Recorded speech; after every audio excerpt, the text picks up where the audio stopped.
Right, welcome back. So in the last video, we used a game tree to systematically develop and approach a competitive situation in which firms take decisions, but they don't do it simultaneously, but they do it one after the other. In this video, we're going to use the game tree and a technique we call backward induction to find the optimal strategy for the firm that has to decide first.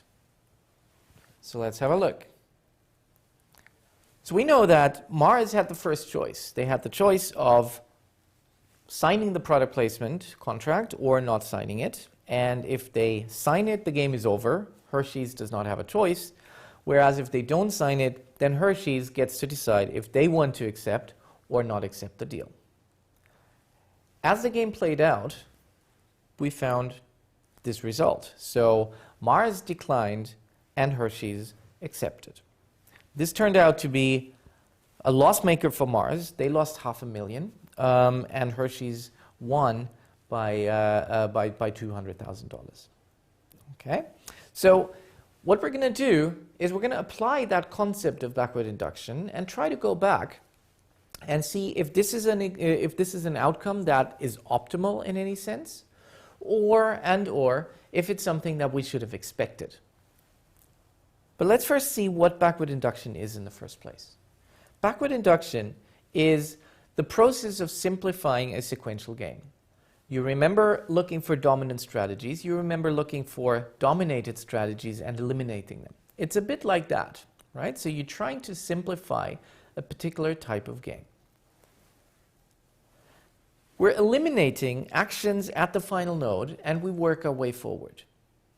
So anything that isn't going to be played is something we can ignore from the game, just like a dominated strategy. We will choose the actions that would not maximize an individual profit at that point, and we eliminate them. And why do we do that? Because a rational player will always try to maximize their own profits. So therefore we will always rely on a rational rival never to choose these actions. Okay? Anything that doesn't maximize my own profit is not something that I'm going to choose. Okay? So let's take that example again. Let's take the chocolate wars again and see if this is the right outcome, if this is an outcome we expected.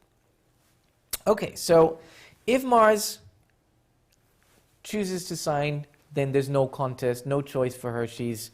Status quo, nothing to decide. Okay. What if Mars declines the offer? If Mars declines the offer, then Hershey's has the choice of signing the deal, which is going to gain them $200,000, or not signing the deal, which is going to mean business as usual and zero change in profits. So for Hershey's, the situation is, do I want to make $200,000 or do I want to make nothing? Okay, so of course, the best outcome, the best solution for Hershey's is to accept the deal if offered the deal. Okay? Therefore, we can eliminate this part of the game. It's never going to happen. And Mars should not expect this to happen because, of course, Hershey's wants to maximize their own profits. Now, what does this mean? It means for Mars that if they do not sign the deal, Hershey's will accept the deal, and this is going to mean a loss of $500,000 for Mars. If they accept the deal, so they sign the contract, Hershey's does not have a choice, and it's going to mean a loss of $200,000 for Mars. Now, comparing a loss of 200 and a loss of 500, of course, it's clear that that Mars should have chosen this strategy, so they should have signed the deal.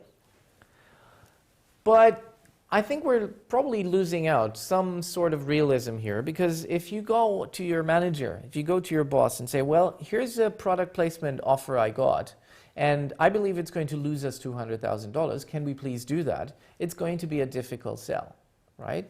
Typically, you would not engage in any project, you would not engage in any contract, you would not sign any contract. That's going to lose you money. Okay? But if you think strategically, if you think ahead and actually make that calculation and make that anticipation that Hershey's, if we don't accept it, Hershey's is going to accept it, and this would be an even worse outcome, then it all of a sudden makes a great deal more sense to sign that deal. Okay, so looking forward, looking ahead, and trying to think strategically what the other firm is going to do can help make better decisions in this case, right? So the right outcome, the outcome we would have expected, is for Mars to sign straight away. Let's use backward induction again for another game. Okay, it's a game of price setting. Firm A can choose a high price or a low price. Firm B can make their decisions dependent on what Firm A has done. So they can choose a high price if Firm A has chosen a high, or they can choose a low price, and so on and so forth. Payoffs are 8 million for both if both charge a high price. They are 0 for Firm A and 10 million for Firm B if Firm B charges a low price and Firm A charges a high price. They are 10 million for A and 0 for B if A charges a low price and B charges a high price, and if both charge low prices, they both make 5 million. What is the likely outcome of that game? Well, if we look at it just like that, it would seem reasonable that both A and B should choose high prices because that gives them the highest profit jointly. Okay, but let's use backward induction to try and see what's most likely to happen.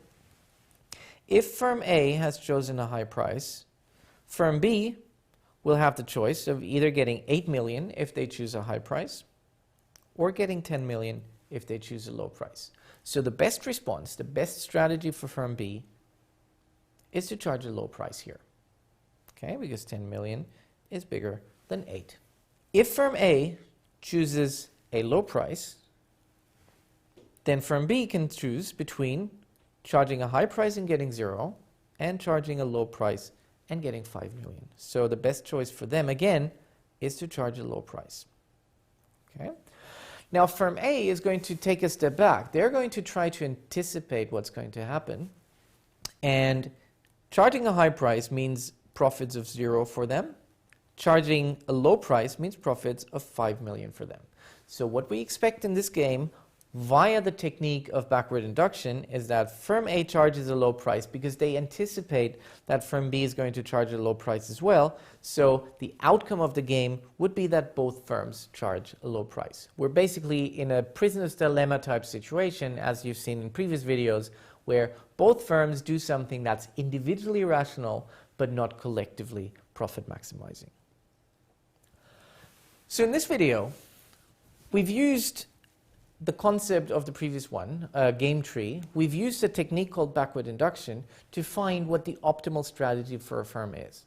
Okay, we've found the optimal strategies for Firm B, for the second mover, and from that we could derive what the best strategy for the first mover was.